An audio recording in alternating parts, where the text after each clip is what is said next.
जय शिवराय मित्रांनो, आम्ही गेलो होतो आमच्या लांजा तालुक्यातील भांबेडे या गावामध्ये भरलेली बैलगाड्या शर्यत बघायला आणि काय प्रचंड तुफान अशी गर्दी झाली होती। बैलगाड्या शर्यत म्हटल्यावर काय विषय असतो होय, नाद एकच बैलगाडा शर्यत। मित्रांनो, भांबेड गावामध्ये दरवर्षी देवदिवाळीच्या यात्रेनिमित्त ह्या स्पर्धा भरत असतात।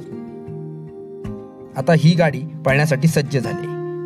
मित्रांनो, कोकणामध्ये ज्या छकड्याच्या शर्यत होतात त्या मुख्यत्वे याच प्रकारच्या असतात की एक लाईन मारलेली असते, तिथपासून एक 200 ते 300 मीटर अंतरावर ह्या गाड्या धावत जातात आणि पुन्हा वळण घेऊन त्या लाईनच्या ठिकाणी येतात। कमीत वेळेत जी गाडी हे अंतर पूर्ण करेल ती गाडी जिंकते।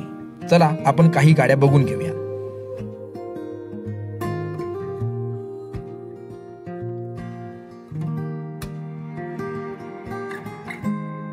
मित्रांनो, तुम्ही पण आमच्यासारखे बैलगाडी शर्यत प्रेमी असाल तर एक लाईक नक्की करा।